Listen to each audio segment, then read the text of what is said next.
Bon vespre, senyores i senyors espectadors del programa Sal i Llum de Televisió Manacor. Avui els volem oferir dos reportatges.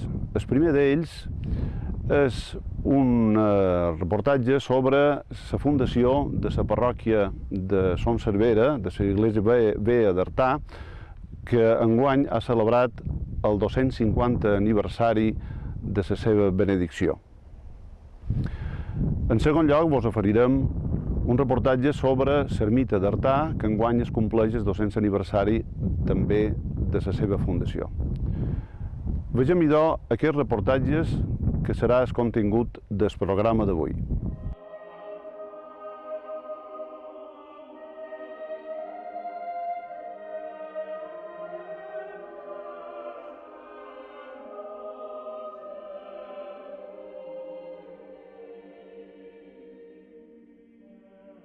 Aquests 250 anys celebram que la nostra parròquia de Son Cervera va aconseguir tenir la reserva permanent del Santíssim al mig del nostre poble. Ara estem acostumats a que quan se munta una parròquia, se munta, diríem, en molt poc temps. En canvi, antigament una parròquia se feia a un procés molt lento. A mesura que s'anava creixent i que s'anava fent el poble, també s'anava fent la parròquia. Aquí a Son Cervera se va donar un procés que només hi havia unes finques i amb el temps se va començar a dir missa per la gent d'aquestes finques a dins el que s'anomena la torre de Cervera, que la podreu veure de fora, que ara queden uns restos de la torre, i és el presbiteri de l'església actual, la torre. I llavors, quan el poble, aquestes finques s'anaren urbanitzant i se varen venir a viure aquí molta de gent, se va establir molta de gent, llavors se va anar fent l'església, a partir de la torre. La torre se va obrir per una banda, varen obrir un arc a la torre, una de la paret, de les parets se va obrir i se va anar fent l'església, que se va anar fent en diferents etapes. I celebram que dins aquest procés, l'any 1755, o sigui fa 250 anys, se va donar el permís de tenir reserva del Santíssim, que era, diríem, com el cap curucull de tot un procés. Primer s'havia donat permís per dir missa els diumenges, llavors es diu missa cada dia, llavors es administrar altres sagraments i finalment va venir el permís per tenir reserva permanent del Santíssim. Son Cervera celebra enguany el 250 aniversari de la reserva eucarística de l'Església Vella o parròquia, que és, com li diuen els cerverins, per diferenciar-la de la inacabada Església Nova. Per commemorar aquests actes, i organitzat per la parròquia i amb l'ajuda d'Anna Margalida Nebot i en José Pulido, s'ha presentat en el Saló Parroquial una exposició d'objectes religiosos que mos recorden aquests darrers 250 anys. Objectes que no són només dels organitzadors, sinó també aportats desinteressadament per gent del poble. També s'ha celebrat una missa i un recital de cant gregorià a càrrec del grup Escola Gregoriana de Mallorca. Amb motiu d'aquesta celebració, d'aquests 255 anys de la reserva del Santíssim a Son Cervera, la parròquia, el Consell Parroquial, va creure oportú fer una senzilla commemoració.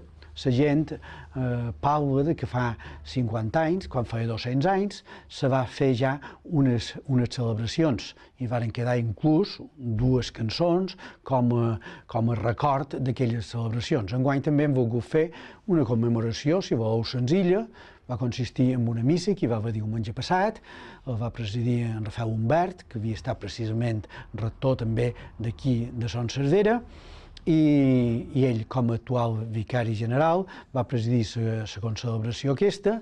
En el final de la concelebració va tenir, ja que era un acte eucarístic, hi va haver un moments d'exposició del Santíssim, amb unes pregaris adequades per aquell moment.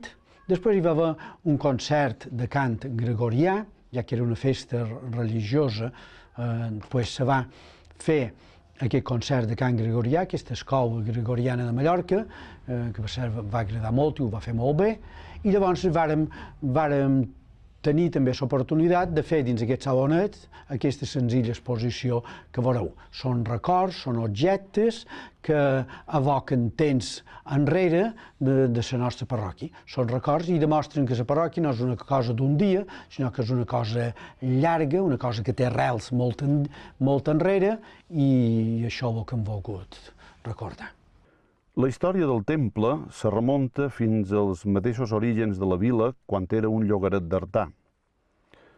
La torre de defensa que se construeix en el segle XIII per defensar la possessió de Los Cerveres servirà perquè l'any 1578 s'habiliti una petita capella i se celebrin misses els diumenges i festius, per lo qual s'haurà de desplaçar el rector d'Artà.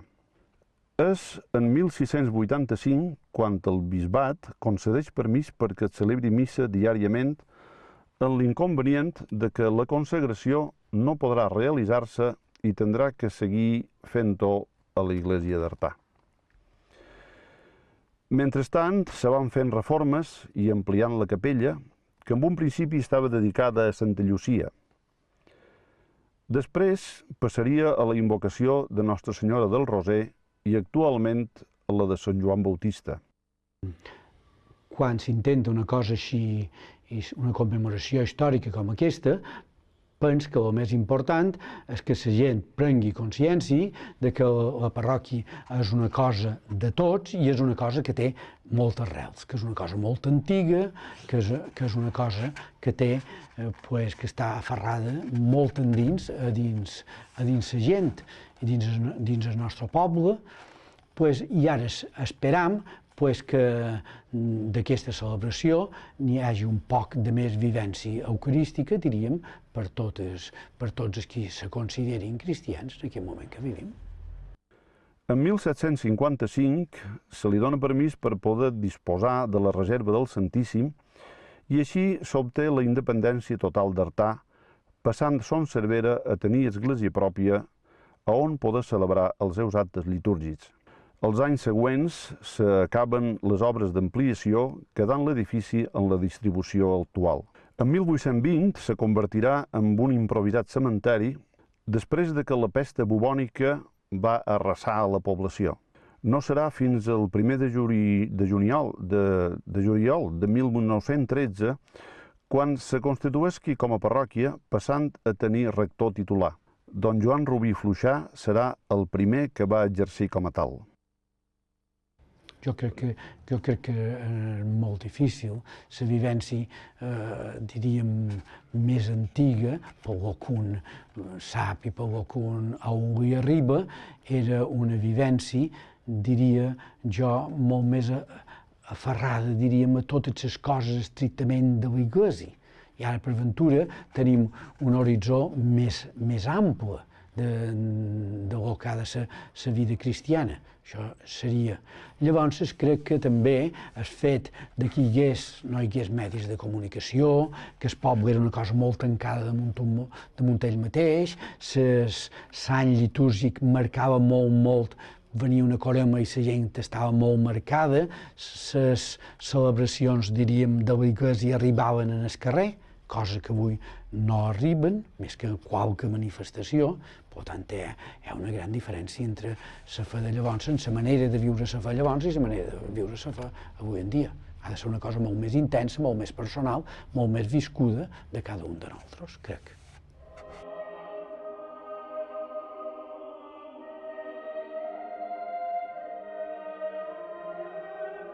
A la dècada dels anys 60, després d'un deterioro general de l'edifici, essent rector don Joan Font Lliteres, es decideix emprendre la reforma més grossa que ha sofrit al llarg de la seva història. Serà en els anys 90, quan es reformi la teulada molt deteriorada i la façana del portal principal.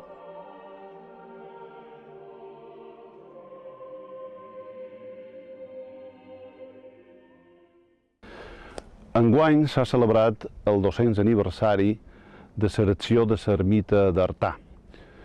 A motiu d'aquesta celebració hem anat a l'ermita i hem parlat també amb el pare Toni Gili, un especialista en aquesta matèria. Vegem, idò, un reportatge sobre el 200 aniversari de l'ermita d'Artà.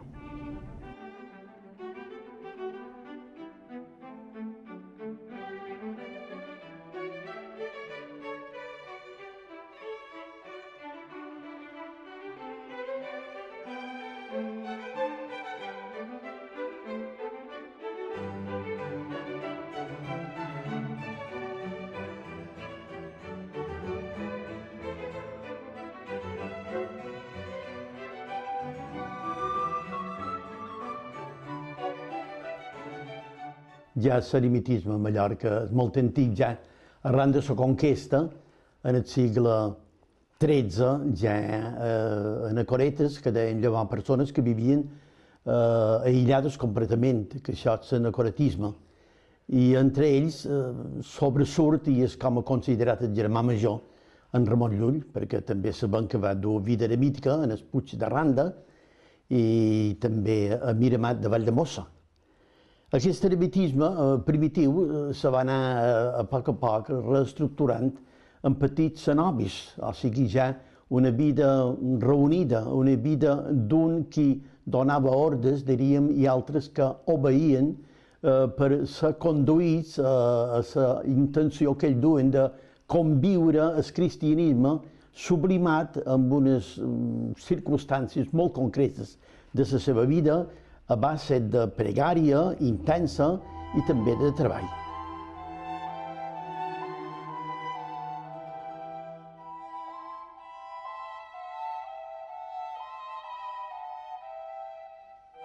L'ermita de Betlem és una construcció situada a una hora més o menys de camí al nord de la vila d'Artà, dins la possessió de Benialgorfa. Fou un exponent més de l'aflorament d'una corrent eremítica mallorquina dins les primeries del segle XIX. Enguany es celebren els 200 anys de la seva erecció. L'ermità Joan Mir i Vallès fou el renovador de la vida eremítica de Mallorca, reunint entorn d'ell els ermitans que aleshores habitaven a Mallorca i altres nous ermitans. Amb ells fundà la congregació mallorquina d'ermitans de Sant Pau i Sant Antoni. Després de 6 anys de permanència en el castell de l'Aró, el mes de setembre de 1645, passà a viure al desert de Trinitat de Valldemossa, on ja des del segle XIV hi havia hagut ermitans. Essent l'ermita de Trinitat insuficient per viure-hi les nombroses vocacions nascudes i recolzades pels cartoixos de Valldemossa, va dur a terme fundacions d'altres ermites a Son Amer de Lluc, Son Fortesa de Puigpunyent, Son Seguí de Santa Maria del Camí, Son Rullant de Deà i Ternelles de Pollença.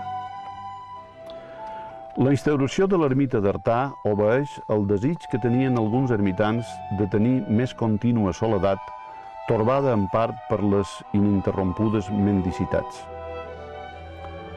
El qui sens dubte feu costat de la fundació fou el cardenal Antoni Despuig i d'Ameto, el qual coneixia els bons anhels d'aquests ermitans.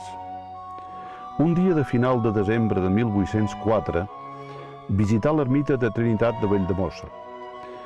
En aquesta ocasió, indicà als ermitans la possibilitat de fundar una altra ermita competent per mantenir-se del treball de les seves pròpies mans i els assenyala el predi de Benialgorfa d'Artà com un lloc proporcionat i els ofereix el seu ajut per a la fundació. D'Antoni Despuig i d'Ameto, cardenal del títol de Sant Calist, net per línia materna del marquesos de Bellpuig i germà del comte de Montenegro, propietari de Son Fortesa d'Artà, on el cardenal hi passava bastants temporades, coneix molt bé el poble d'Artà, on comptava amb destacades amistats.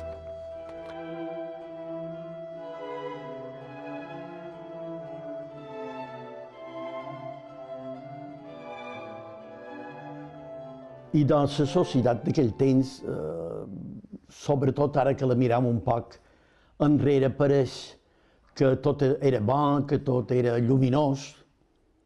No es ve això, una carta d'un ermità que diu en estos calamitosos tiempos del segle XVIII. O sigui, crec que els aspectes negatius i positius de la societat han estat sempre mesclats.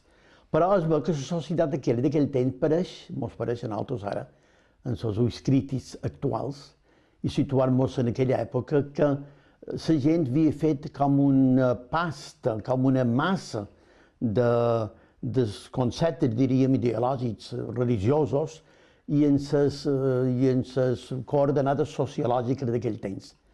No hi havia crivells, la societat, diríem, estava com més ben estructurada. Era aquella sublimació de la vida pagesa. La vida pagesa, propi de la vida pagesa, que era aquella família que vivia a una possessió durant molts anys, que tenia l'amo, la madona, els missatges, el pare major, hi havia tota una jerarquització.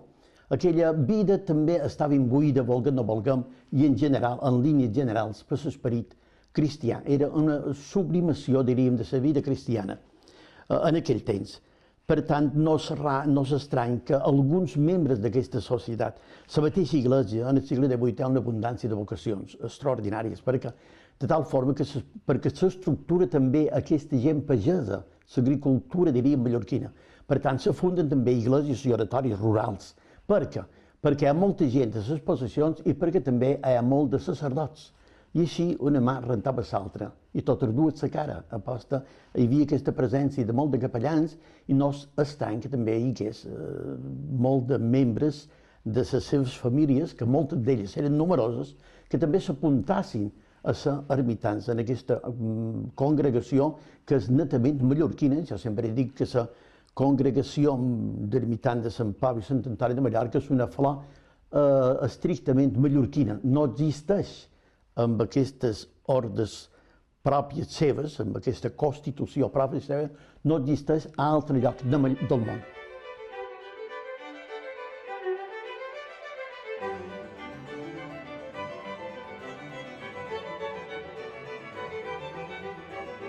Tot seguit són enviats per l'Almoina a Artà els ermitans Sant Pau de Sant Joan Baptista de Sant Honorat de Randa i Sebastià de Sant Pau de Trinitat de Valldemossa, natural d'Artà. Una vegada explorat i conegut el lloc, donen el seu parer favorable a la nova fundació. El lloc solitari dista més d'una hora i mitja de la població d'Artà i és adequat per viure del seu propi treball. Obtinguda en diligència la llicència del senyor del predi don Jaume Morell i Pisà, procedeixen a sol·licitar el permís del bisbe de Mallorca, don Bernat Nadal i Crespí, el qual el concedeix i despatxa ordre al superior Nofre de la Visitació perquè enviï a Palma els ermitans partidaris de la nova fundació. Són 5 els ermitans arribats a Palma i don Jaume Morell els fa donació del paratge escollit el dia 24 de juliol de 1805. Tot seguit, els 5 ermitans s'apressen a presentar la donació al bisbe, li expressen la conformació per part de la vila d'Artà i li sol·liciten el degut permís per erigir l'ermita. El bisbe don Bernat Nadal, el mateix dia 24 de juliol de 1805, estén un decret en què confirma i aprova la donació, concedeix el permís per procedir a la fundació i nomena, pel temps del seu beneplàcit, l'ermità Sebastià de Sant Pau, superior de la nova ermita, la qual posa sota la seva immediata jurisdicció. El mateix 26 de juliol, els ermitans fundadors surten de la ciutat de Palma cap a la vila d'Artà, on arriben el dia 28. A Artà són esperats per don Joan d'Ameto, canonge i sacristà de la catedral de Mallorca, el qual interposa el seu valiment per a efecte de la fundació. A proposta del mateix, els ermitans passen a oferir-se als senyors del poble.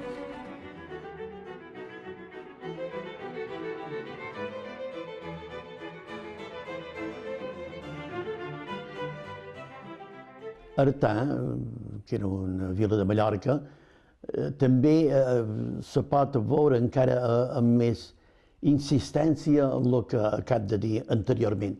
Hi havia, en grau superlatiu, diríem, aquesta estructuració sociològica. Les grans possessions de muntanya, que elles no admetien, diríem, la parcel·lació, perquè eren terres poc productives, només per servei i per consum del bestiar que pasturava per aquelles muntanyes. Això va fer que no se varen parcel·lar, per tant, se va mantenir aquesta jerarquització de propietaris, els grans propietaris i els jornalers. I llavors, a poc se van anar parcel·lant finques i van tenir accés a la propietat famílies pobres que van començar també, diríem, a canviar d'aquest testament de mal de pitjor a millor i estructurant-se en ser petits propietaris i també omplint la seva nòmina de jornals anant a fer feina a altres parts. Per tant, hi havia aquesta estructuració dels grans senyors, de les grans possessions. I també, com he dit, hi havia aquests oratoris també de fora vila i són els senyors d'Artà, ho diu ben clar la crònica, que són els que encobeeixen els primers habitants d'Artà quan venen a fundar l'ermita en primer lloc. Ja veiem que la idea, la iniciativa sembla que parteix com una iniciativa que conclou la iniciativa que hagués sortit dels mateixos, o que havia sortit dels mateixos ermitans, del cardenal Despuig, que tenia relacions amb Artà, de don Jaume Morell, que era el propietari dels terrers, que va donar perquè se pogués edificar l'ermita. Per tant, aquesta estructuració sociològica, aquest, diríem, pastament de l'Evangeli en la vida social d'aquell temps, va fer que brollàs aquesta perla preciosíssima engastada en el territori d'Artà, com la va anomenar un cronista del segle XIX a l'ermita de Betlem.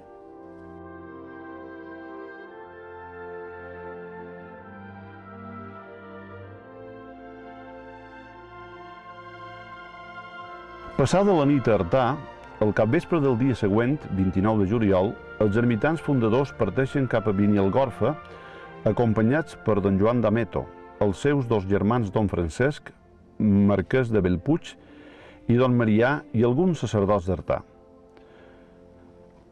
En arribar a Benialgorfa, no hi troben altre alberg que una torre enderrocada, plena d'immundícies, sense porta ni terrat, que solament servia per a refugi del bestiar que pastura per aquelles aspres muntanyes. De vora la torre hi resta un tros de paret, residu d'un antic edifici. En veure dits senyors la impossibilitat de poder habitar-hi de moment, don Joan d'Ameto proposa als ermitans el retorn a l'ermita de Trinitat, mentre es disposa degudament el lloc. Els ermitans, però, prefereixen quedar-s'hi, com de fet ho feren. Després de superar les primeres dificultats, foren moltes les vocacions nascudes els primers anys de la fundació de l'ermita, alguns dels quals varen ser preveres, de tal manera que molt prest sorgí la necessitat d'edificar un oratori decent i en capacitat per les nombroses vocacions. Així, don Joan d'Ameto, canonge i protector de l'ermita, encallava la primera pedra el dia 10 de maig de 1818 i 6 anys i mig després, el dia 24 de desembre de 1824, el mateix canonge, que havia sufragat més de la meitat del seu cost, beneïa la nova església. Doña Maria Anna d'Esper, esposa de don Jaume Morell i Andreu, gran protectora de l'ermita, sol·licita al bisbe de Mallorca permís per l'exposició del Santíssim Sagrament a l'ermita de Betlem, l'any 1855. La sol·licitud va acompanyada d'unes pregàries a Roma. El bisbe de Mallorca, don Miquel Salvà, el 12 de gener de 1862, es dirigeix al secretari de la Nunciatura de Madrid i li explica les seves raons en contra. Al poc dies, el papa Pius IX signa un breu apostòlic i concedeix el permís per poder reservar a l'església de l'ermita de Betlem. El 2 de maig de 1862, el bisbe de Mallorca mana el seu compliment.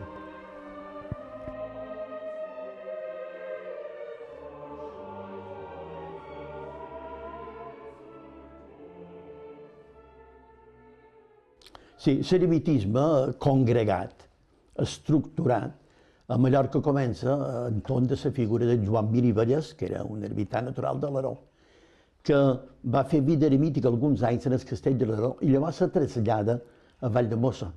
Aquest trasllat d'en Joan Mir de Castell de l'Aró a Valldemossa s'assenyala aquest pas, diríem, de l'eremitisme no congregat anar a un lloc emblemàtic del primitiu eremitisme mallorquí, que eren les muntanyes de Valldemossa. Aquí hi ha tot un símbol. I allà en Joan Mir va anar reunint entorn d'ell i sobretot en la influència dels cartoixos de Valldemossa, que un d'ells, el pare Miquel Montserrat Geli, va escriure un llibre que ens ha servit i ens serveix d'orientacions espirituals i de constitució. Després van anar fundant, perquè va augmentar tant el nombre d'ermitans que es van haver de fundar moltes ermites, entre elles una americana, l'ermita de Santa Lucia. I entre alts i baixos, que és propi de la vida humana, ells se van anar estenguent per tot Mallorca.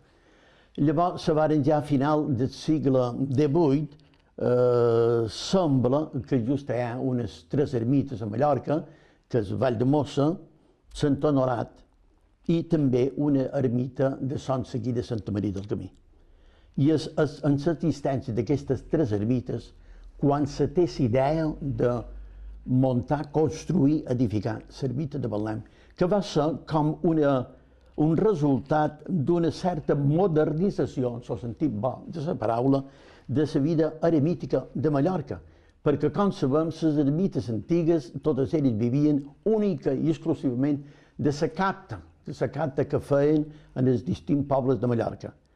I Artà, ja l'any 1805, ja l'idea dels ermitans fundadors era que ells viurien del treball de les seves mans. Per tant, necessitaven uns terrers aptes amb una font abundant d'aigua per fer les seves hortalisses i ell donar autosubsistència econòmica a la comunitat d'Artà. Per tant, va quedar així. La de Valldemossa sembla que vivia única i exclusivament de la capta. La de Sant Honorat vivia de la capta alternativa en el mateix treball. I Artà, diríem, vivia única i exclusivament del treball de les mans dels ermitans. Naturalment, rebien ja tots els donatius i les presentalles que li donaven i que li duen a la casa. Per fundar-se i tot, ja va ser necessari que uns senyors els donessin el terrer i que, de qualque manera, els senyors d'Artà també col·laborassin. I la crònica diu que el poble d'Artà va veure molt bons ulls aquesta fundació. A l'any 1835 es promulga l'ordre persecutòria contra l'Església forjat per el liberalisme revolucionari. Els ermitans mallorquins, per la seva insignificança, no són molestats i les seves residències eremítiques no són tancades, ja sigui perquè l'autoritat no vol ficar-se amb ells per no tenir béns, ja per un altre motiu. Tal volta per no comptar els ermitans amb el decret formal d'erecció canònica de la seva congregació. Encara que els ermitans no són expulsats de les eremites, el 1836 han d'afaitar-se la barba i vestir-se de paisà, si bé la clausura, i especialment en els actes de cor, usen l'hàbit de la professió. Devers dels anys 1860 es fa nou el presbiteri de l'església i l'ermita de Betlem de faixes de pedra negra i rajoletes de mosaic sumament vell i els enratjats. El dia 7 de maig de 1881 ocorregué la mort exemplar de l'ermità Macari de Maria, en el segle anomenat Bartomeu Montserrat. Nascut a Felanitx el 2 d'octubre de 1799, a Can Besol, la vida d'aquest ermità comença amb un marcat signe de vocació religiosa. Encara jove havia anat a la trapa de Sarracó i en ser expulsats els seus monjos, a 1820, torna a la casa paterna de Felanitx, treballa en el camp i exerceix l'ofici de pastor d'ovelles. Posteriorment ingressa a l'ermita de Betlem, vesteix l'hàbit i professa en la mateixa ermita, l'1 de maig de 1825. Tota la vida de l'ermità Macari és un cas singular i continu d'obediència i humilitat. A Artà se li atribueixen alguns prodigis. A les darreries de 1833 i principis de 1884, els missioners populars don Joaquim Rosselló, don Miquel Maura i don Miquel Parera estan missionant tota la comarca d'Artà. Cedint a repetides instàncies, determina no sortir d'aquest terme sense donar 3 o 4 dies de missió a la colònia de Sant Pere. De pas a aquesta missió, els missioners van a l'ermita de Betlem. Un fragment de l'argument de l'any 1883, cantant l'any següent, 1884, ens ofereix l'anada dels missioners a l'ermita de Betlem. I diu així: els pares missioners han predicat a l'ermita, també feren la visita als pobres coloniers. Actualment, el cenametirme és imprescindible per l'Església, no? És aquest treball espiritual de pregària contínua, d'unió amb Déu, que això entusiasma a algunes persones extraordinàriament. Es veu que el camí de les vocacions, tant sacerdotals com religioses com eremítiques, són incomprensibles. Déu en la seva gràcia que toca el cor d'aquell jove i el fa entusiasmar, i aquell jove se situa dins una realitat i abstenint-se de coses i unint-se a altres coses, ell fa com una segona remodelació de la seva personalitat i s'adapta a unes noves circumstàncies. I això fins ara ha estat molt de capellans, molt de religiosos, molt d'ermitans. Ara no existeix això, clar que no existeix, ni pot existir de moment una floració massa exuberant de vocacions. Per què? Perquè la societat, com he dit, viu pendent d'aquesta, diríem, mescolança, en bon dit, de les idees en la pràctica. Ara sembla que dona molta importància només a el que se pot tocar, a el que se pot veure, en el treball, a el que reditua. De tal forma que unes realitats que no redituen, que no donen una cosa que se pot sentir a través dels sentits, percebre a través dels sentits, perquè que no té utilitat. Per tant, però no és l'Església que vagi en recessió. Miren nosaltres l'agricultura de Mallorca. Han hagut de fer un canvi extraordinari.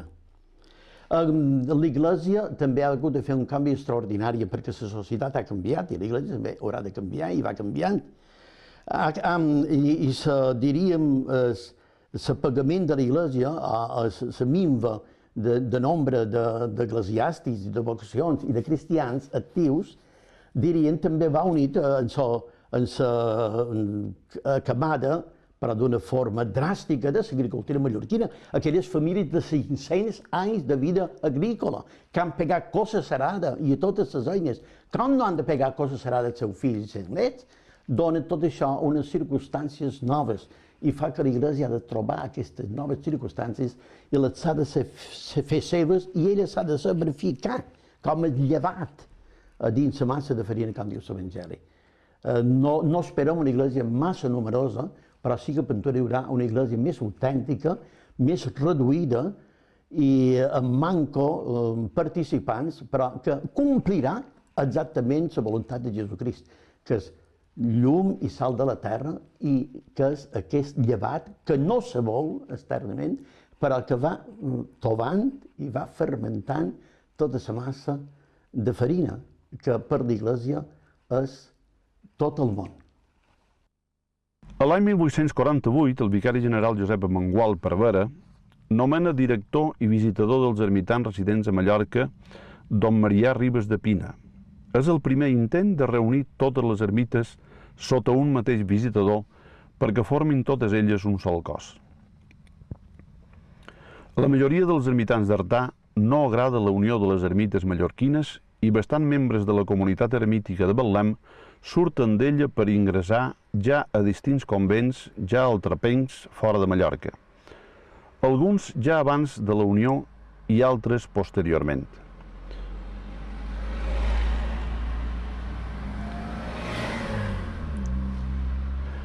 Així, a l'ermita Antoni Gomila de Manacor vesteix l'hàbit de la congregació de certiaris i terciaris franciscans. Els ermitans Sebastià i Benet demanen dispensa del bosc per ingressar a una trapa de França. I l'ermità Macari de Manacor surt per ingressar en els terciaris regulars. No obstant, està tots els ermitans de Mallorca sota un mateix visitador, prudent en extrem, el qual els dirigeix anualment als exercicis espirituals a l'ermita de Trinitat de Valldemossa. La unió definitiva es retarda fins al mes de juliol de 1895 per a l'ermita d'Artà i fins l'any 1899 per a l'ermita de Sant Honorat. Unides les ermites, novament és introduït el costum de nomenar un superior general entre els ermitans de la congregació que recau a l'ermità Pau de la Santíssima Trinitat Vidal fins a la seva mort l'any 1901.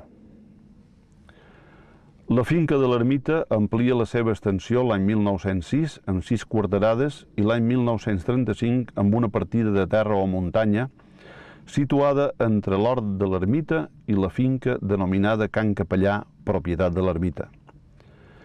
De vora la font de l'ermita es construeix una reproducció de la gruta de Lourdes, on és col·locada una imatge de la Verge de Lourdes que es beneeix l'any 1914 i l'any següent també es beneeixen les imatges del cor de Jesús i del cor de Maria que es col·loquen a cada banda del presbiteri.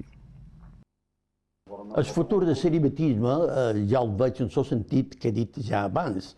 Sembla que no serà un celibatisme numèricament massa gros, però sí que hi haurà, i no s'acabarà mai, i l'Església té necessitat de celibatisme, com he dit, i de la vida contemplativa, perquè és, diríem, aquesta unió en Jesucrist que a través d'alguns membres de la societat ens fan quedar bé davant Déu. Són com aquells parellams, no? Són com aquella escena bíblica d'Abraham que quan tenia els braços a l'aire, que fins i tot li havien de contar, guanyaven les guerres. Molt bé. Jo no sé si vostè, pel seu compte, sense que jo li he demanat, vol afegir qualque cosa per rodonir el programa.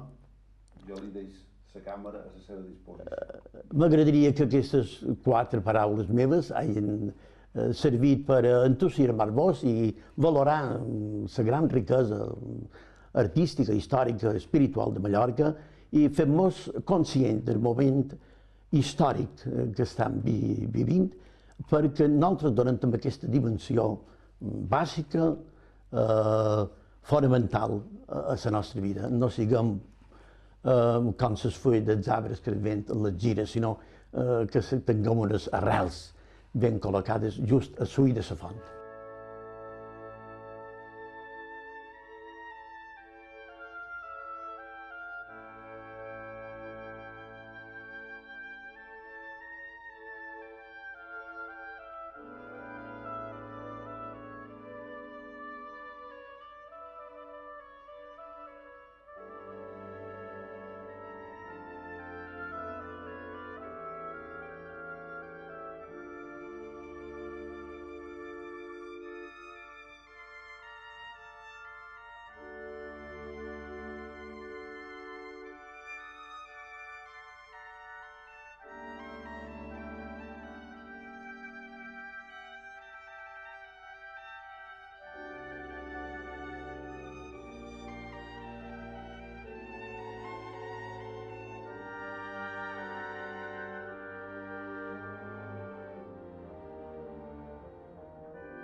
Vos hem oferit el programa d'avui un reportatge sobre el 250 aniversari de la fundació de la parròquia de Som Cervera i també el 200 aniversari de la fundació de l'ermita d'Artà. Fins aquí el programa d'avui de Sal i Llum. Vos agraïm la vostra atenció i fins la pròxima setmana. Bona nit.